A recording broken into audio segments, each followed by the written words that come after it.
Hermanas y hermanos míos, el Señor en su infinita misericordia nos concede esta tarde celebrar la misa de Corpus Christi. La Eucaristía es el regalo más grande que Dios nos puede dar durante la jornada. No hay mayor don que este momento. Dentro de unos momentos se hará presente lo que hemos escuchado en la carta a los Hebreos. Decía el autor sagrado: cuando Cristo se presentó como sumo sacerdote, nos obtuvo los bienes definitivos. La sangre de machos cabríos y becerros fue capaz de dar una pureza legal. Cuánto con mayor razón, la sangre de Cristo, a fin de que demos culto a un Dios vivo, ya que Él se ofreció al Espíritu, por impulsos del Espíritu Santo, a Dios, y asimismo como un sacrificio inmaculado. Hermanos, en cada celebración eucarística somos testigos del misterio de la redención. En cada misa, dentro de unos minutos, Jesús se ofrecerá por nosotros al Padre. Lo que hoy hemos escuchado de la carta a los Hebreos, para nosotros es una realidad. En cada Eucaristía se hace presente el misterio pascual, se actualiza la redención. ¿Y qué cosa es la redención? Dios perdona, Dios olvida, Dios repara el daño. Las consecuencias son mejores que si no se hubiera caído.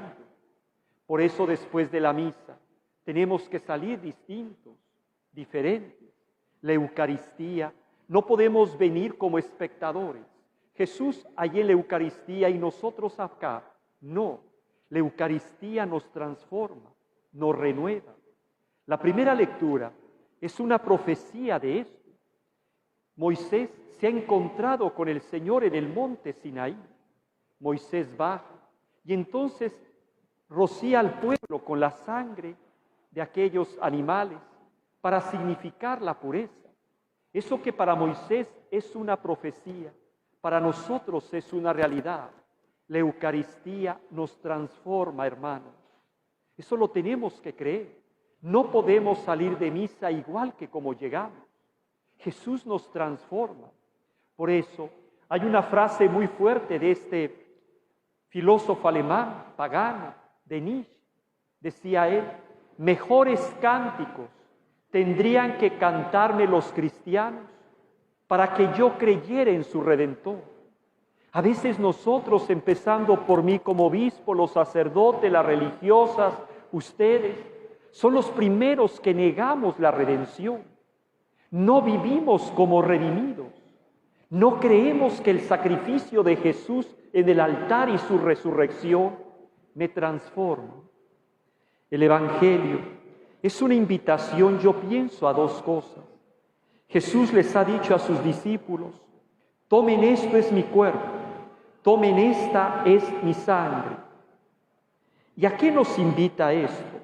Primero, hacer de nuestra vida una misa.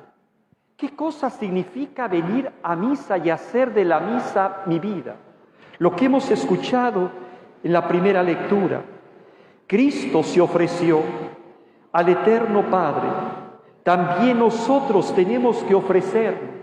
Y todos traemos cosas en el corazón. El estrés, la vida carrereada que llevamos. Tal vez alguien no duerme bien, alguien tal vez tiene alguna situación de enfermedad. Todos traemos cosas. Al ofrecerlas a Jesús, al Padre por medio de Jesús, estamos viviendo la misa. Hay que ofrecer todo el día, hermanos, todo. Apenas abro los ojos, yo les invito a ofrecer al Señor todo, como venga la jornada, hacer de la vida una misa.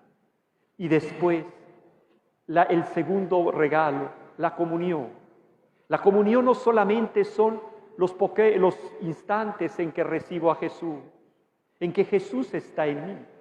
La comunión se tiene que prolongar a lo largo del día. ¿Y cómo se puede prolongar? Aquello que dice San Pablo: tengan los mismos sentimientos de Cristo. Pensar como Él, vivir como Él, orar como Él, trabajar como Él, perdonar como Él. Hacer de la comunión también la vida. Y entonces la pregunta, ¿cuál es?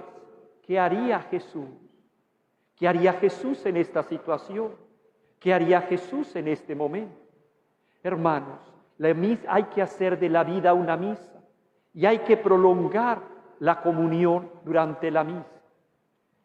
¿Cómo tenemos que llegar a la Eucaristía? San Gregorio, él habla que se necesitan 2 trajes para venir a la Eucaristía. Y él pone de ejemplo las diversas parábolas de Jesús en el Evangelio.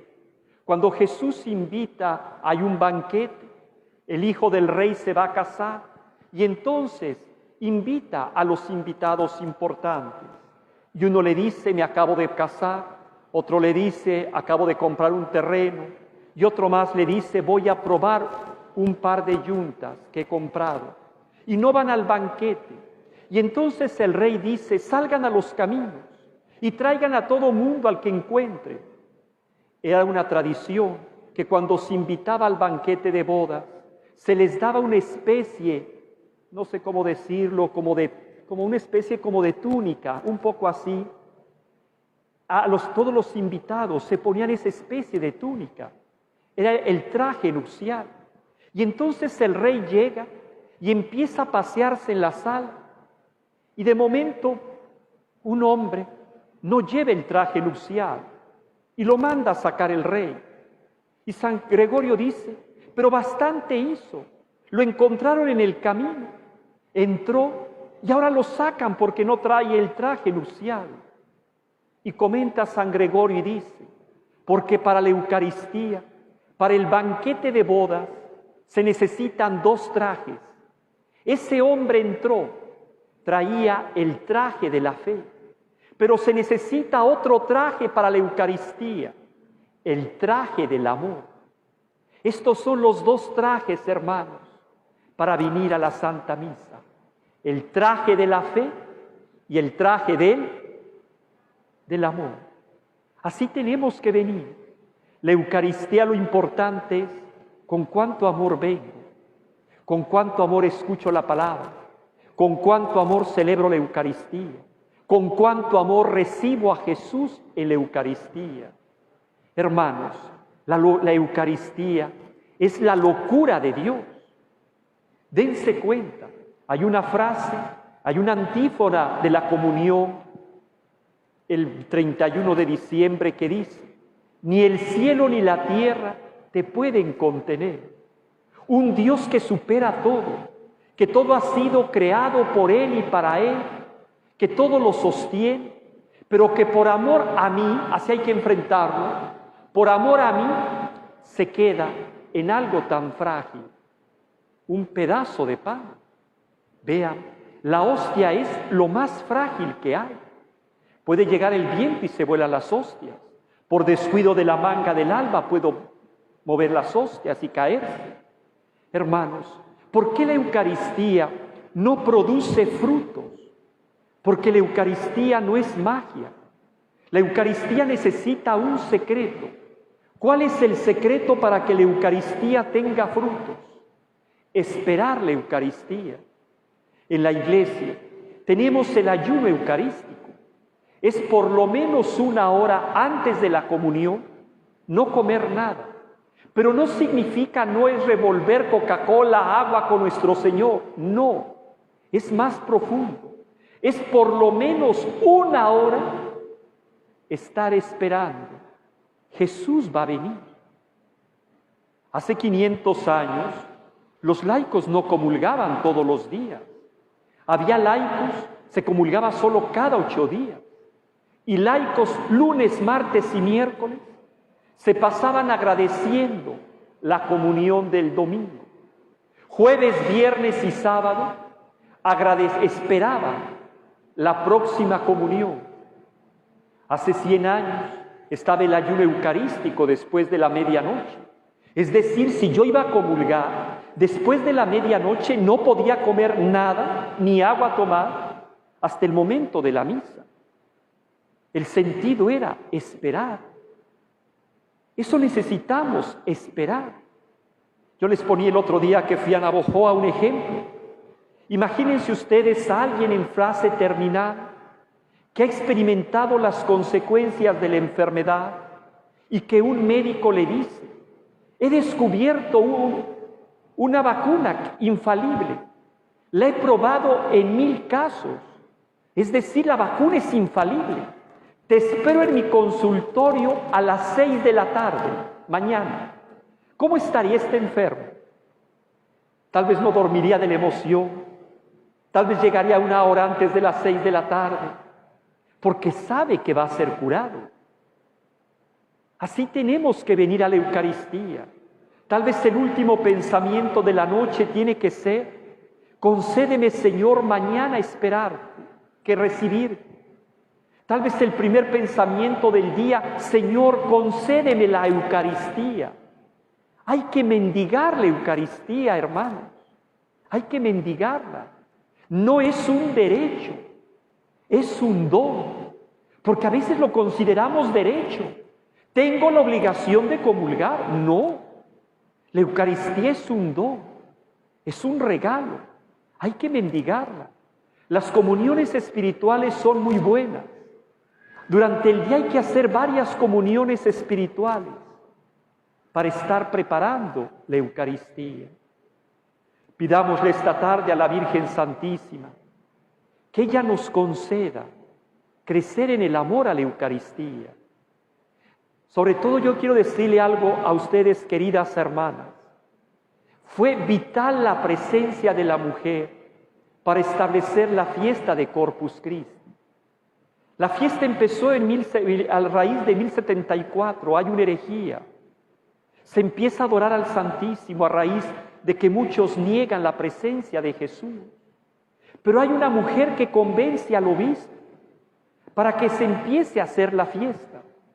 Y hay una mujer ermitaña que convence a un obispo para que vaya a decirle al Papa que se haga esta fiesta.